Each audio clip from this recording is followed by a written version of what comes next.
Before we begin, I want to let you know that today's conversation deals with narcissistic abuse and domestic situations.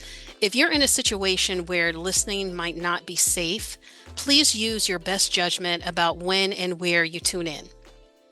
Imagine spending decades in a relationship where little by little your confidence, your joy, and even your sense of self are chipped away. You may not see it at first, but over time, the light inside starts to dim. For my guest today, that was her reality for 33 years. But one day, something shifted. A quiet whisper inside became a roar that said, "Enough." That moment changed everything. And today, we'll explore how she found the courage to leave, the strength to heal, and the purpose to help others do the same. Welcome back to Just Lori, I Can Only Be Me, the podcast that empowers authenticity one story at a time. I'm your host, VaLora-aka Lori, and today's episode is about courage, freedom, and the power of reclaiming your life after narcissistic abuse. Joining me is author C.F. Micky, whose story is both heartbreaking and inspiring, and whose book, Cultivating Freedom, is a testament that healing is possible at any stage of life. So, welcome to the show, Katie. I really do appreciate it. Thank you. I'm happy to be here. Thank you. Now, I want to start with something that I think a lot of our listeners will relate to. You spent 33 years in a relationship that was slowly stealing pieces of who you were. Take us to that moment, that turning point where something inside you said, okay, I had enough. What was happening that day?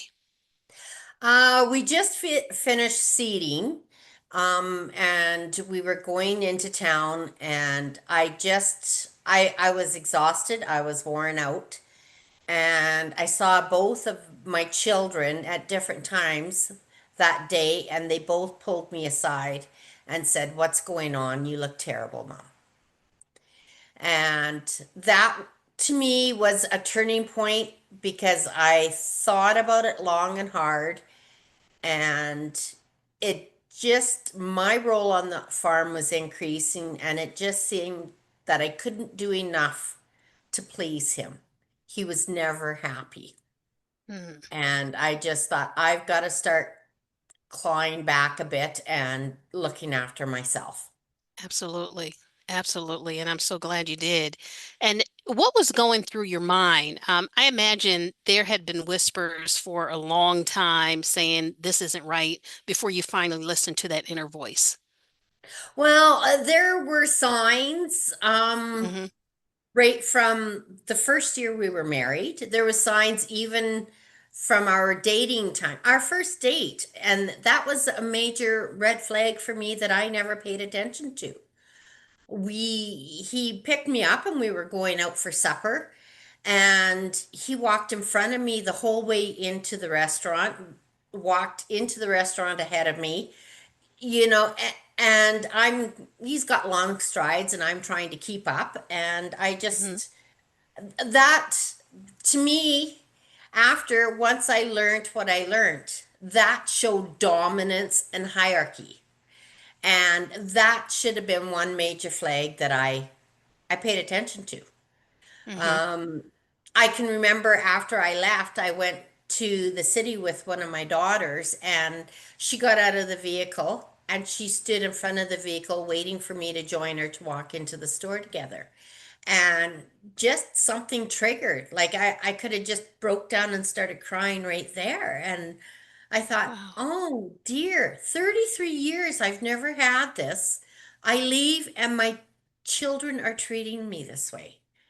So they must have learned something from me. Hmm.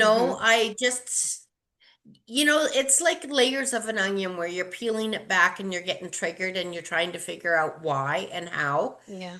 And try to prevent it from happening in the future.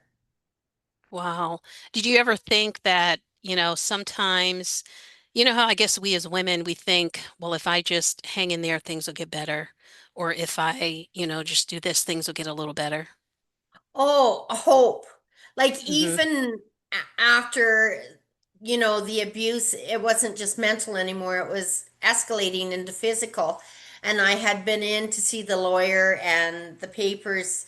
She drew up the papers and I said, don't file them yet. And that was in January. And I just thought, I waited until the 19th of March, like I waited for some sign that I wouldn't have to go down this avenue. Yeah. And there was nothing. Like each Wow. year got progressively worse. And I needed out. I Yeah, I I needed to live, not survive. I needed to live. absolutely. I definitely agree. One of the hardest things about narcissistic abuse is that it can be invisible, even to the person living it. According to the National Coalition Against Domestic Violence, nearly 1 in 3 women and 1 in 4 men experience some form of abuse by an intimate partner in their lifetime. With narcissistic abuse, the signs aren't always physical.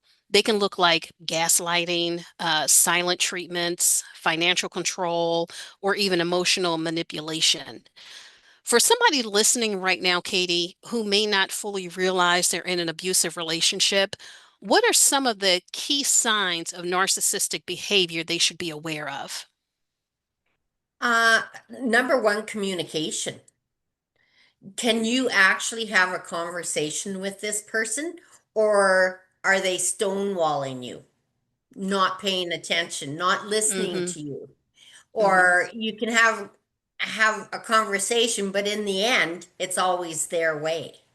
There's Wow. no meeting you in the middle. Yeah. And it's the grandiose, the entitlement. Like they feel that they're entitled to treat you that way. They know what they're doing, but they're doing it anyways. Mm. And probably one of the hardest pills I had to swallow was realizing that they do not know unconditional love. It's contractual. So I married you. You are here to serve me and do as I say. It's not the Wow. unconditional love. Yeah. Um, and it's the low passive capacity for mutual respect. Like there's no mutual respect. Um, they do get envious. Sometimes I noticed if somebody was better off than we were, he would put them down. But then if we were doing better than somebody else, he would also put them down. Wow. He was always searching for that approval, that like I'm the man, Hmm. And that's one thing that I noticed when it come to our children, because my son and him were very close. And once my son was educated and had a good paying job, it's like the tables just turned, the tables just switched. He felt Wow. he was so mean to him and so threatened and worried that his son was going to do better than him that he alienated him. Like I can't even explain it. I Wow. just I felt so sorry for my son, especially when they were so close and had so many interests Hmm. and had the love of farming, and then how you could just turn on your child Yeah. is Instead of terrible. saying, I'm so proud of you, Yeah. I am so happy, you make me proud, son. Wow. Yeah. Nothing like that. Yeah, nothing. Wow. When I look back on the pictures of Christmas that year when we went uh, and spent Christmas with my brother, and he was up there because he was working on one of the major plants. My son is so sad in all those pictures and just not smiling, but he still was there. Wow. And my Hmm. heart goes out to that boy. Like for me, Yeah. it's a little bit easier to understand, but when it's your child and that's your dad, Yeah. You know, Yeah. it's Your heart breaks for your baby because he's always going to be your baby, regardless well, how old, yeah. no matter how old he gets. Yes, I definitely get that. You, Wow. you know, like I mean, and the one time I walked into the house, I could feel that something happened. And so I asked my husband, "So, how was your day? What happened?" "Oh, good, good, nothing, good." And then after a few days, I noticed my son wasn't going into the shop where his dad was working and stuff. And so when he came in the one day, I said, "I want to know what happened on Thursday." And he said, I can't tell you, Mom. And I said, "I Wow. need to know so that I can help you, so that I can understand." And that's when he told me that his dad threatened to shoot him and put him 10 feet under where he belonged. Oh, oh my gosh. Oh And my then goodness. and then I confronted my husband, and he told me the same story of what happened that day, except he left out that part. Oh, And sure. Yeah. I said to him, I said, "Look it." I said, "The words came out of your mouth." And he's laughing. "Oh, you don't think that I would do that?" And he's belittling his behavior. And finally, I said, "The words came out of your mouth. So what is going through your head?" Mm. So then he spins it around and then he starts crying. And like he's a fantastic actor. I was going to ask if the tears were real. Yeah, Did yeah. you see Like, tears? no, there was no tears. Oh my gosh. Wow. Yeah, it was just one spin after another to get whatever he wanted when he wanted it. Wow. Wow. That is something. Oh my gosh. My heart goes out to you, but I'm man, you are one brave woman. You definitely are. Leaving a narcissistic relationship is one of the bravest, most difficult things a person can do. Research shows it takes a victim an average of seven attempts before they are finally able to leave. Now, and this is when they're even able to leave for good, because some people leave and come back. But that's because the manipulation and fear run so deep. So, Katie, what are some important things to consider when leaving a narcissist, both emotionally and practically? Like, what helped you prepare for that leap into freedom? Um, okay, I had to be quiet. Like I was Okay. very quiet about my personal life. I didn't tell anybody. Hmm. And I had been doctoring and counseling, trying to put the pieces together myself as to what's really going on with him. Hmm. And thanks from the medical field, I got answers. And so from there, I learned. I learned all I could. And then I had to make my exit plan because I'm in a business with him that we had for 33 years. Hmm. And we did talk about splitting up, but he would say, "Well, why would you hire a lawyer unless you want more than you deserve?" Or he would say, "I want you to leave, just leave. Think of it as an adventure." And well, "I'll just rent your land off of you." And I looked at him and I said, "If we're done, we're done." Because I know his games. I Hmm. said, "I will take my share of the land." And I did. I offered him the yard site, all the equipment, and half the land. I said, "I'll walk away with half of the land, my half ton in cash." And he said, Wow. "No." He said, when you're fair enough," he said, "you can come back to me and we'll figure it out." Wow. So it's all your fault. Yeah. Yeah. Yeah. Wow. Wow. Oh my So, goodness. well, at that point, I knew we Yeah. were never coming to a resolution. Like Yeah. I know him. Like I've lived with him. Yeah. So I was very quiet Hmm.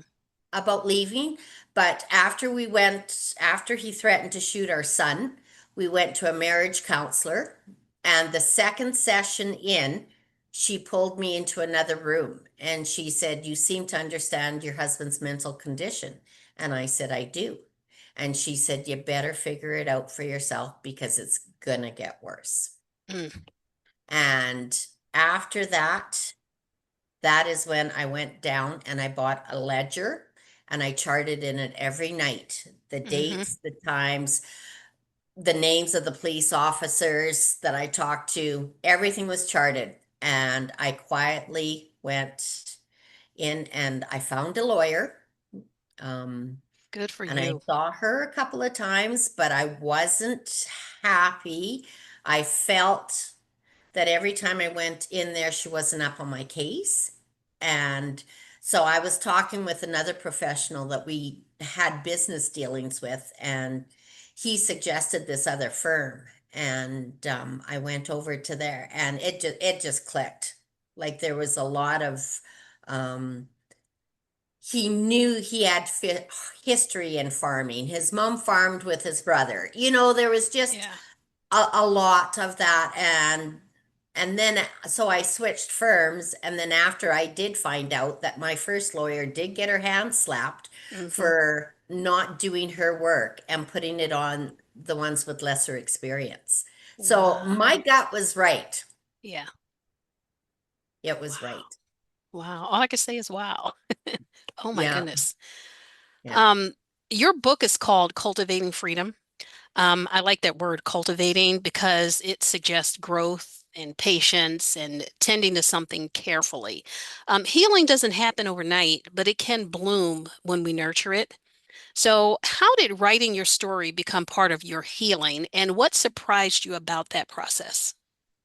Well, as I started writing right from when I left and Hmm. my experiences. And then I kept coming back to the same question: how did I allow this to happen? Yeah. And that's when I delved into my childhood and started writing from my childhood to understand why my boundaries were knocked down. And that's when the dots started connecting and it all made sense.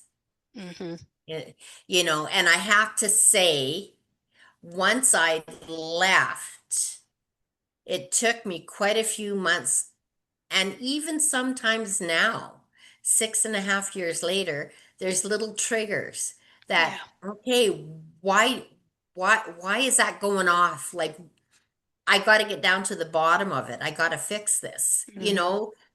Like 33 years is a long time to Yeah. live with mental abuse, and it takes a lot of unraveling and getting down to the nitty-gritty. But you got to Yeah. face it. You got to do it. Yeah. And you did it. Yeah. And that is amazing that you did it. Your story is going to help, or probably has already helped quite a few people. And we're just hoping it's going to help more people that may not even realize that they're in a narcissistic relationship or situation or whatever you want to call it. But wow, this is amazing. There's something powerful about turning pain into purpose. Was there a moment when you realized your story wasn't just about survival, but could actually give hope to other people? Well, I was getting a lot of relief Hmm. when it came out of my journaling and my writing, and I ended up joining a writers group. Okay. And one of the writers in the group said, "Send me what you've got." And so I sent it to him. And he got back to me and he said, I feel your pain. And so then I knew I was on a good path Hmm. because I was feeling relief. And if my readers could feel and understand, and I had so much support from that group, they kept saying, "Do you know how many other people are in the same boat that you're in?" Yeah. And I was 55 when I first left, and I didn't know how it was going to work out. I, it's been a very costly venture, I will say, Hmm. but that's fine with me because my life and my freedom is worth it, Amen. Amen. you Absolutely. know? And Yes. if I don't totally close one door, I Hmm. cannot open up another one. Right. Absolutely. And my doors are open. Like I'm really enjoying life now. That's good. I am so Totally happy. enjoying life. Yes. That is awesome. And you should. You should enjoy life. After all you've been through, it's your time and you deserve it. And don't Yeah. let anybody else tell you otherwise. Now, you said something powerful. It's never too late to gain control of your life and salvage what's left for a beautiful, rewarding life. And so, what encouragement would you give to somebody who feels stuck and hopeless right now? Somebody who thinks it might be too late for them? Honestly, I'd say go and talk to a counselor Okay. because they will Mm-hmm. help you sort everything out. They will give you tools. I've learned so much from my counselor. Mm-hmm. There's some aspects when you're going into a pre-trial or any formal court process. I didn't want to look weak. I didn't want to Mm-hmm. cry. I didn't want to look weak. So she gave me some tools and tactics to use so that I could be strong. She's taught me how to deal with all the stress coming because there's been a lot of stress, Yeah. and narcissists will try and control you financially. So you have to learn how to control that stress so that you can keep moving forward. But Okay. um, do not be afraid to ask for help. You know, Yeah. That's the everybody's key. trained in certain areas Yeah. and you got something to learn. That is key right there. Do not be afraid to ask for help. There are so many people that are suffering in silence because they don't know, they don't have anyone that they feel they could talk to. You have people who you feel like you can confide in, and then they tell two friends, and so forth, so on and so on, like the old commercial. But yeah, I agree with you. Do not be afraid to reach out for help. I'm always saying that to people. Yes, I agree 100% with that. But that is I great. have to I have to say when I was going to the lawyers and planning my exit, I didn't tell anybody. The only people that knew were my kids, and I talked to Hmm. them individually and told them what I was planning. And one child said, "I can't believe you stayed this long. I've been after you for 5 years to get out." And another Wow. child said, "You've got my full support." Wow. And the Yeah. other child was disappointed that I hadn't left already. But I Hmm. said, "I can't because we're having a wedding celebration and I don't want to rock the boat for your There you sibling." go.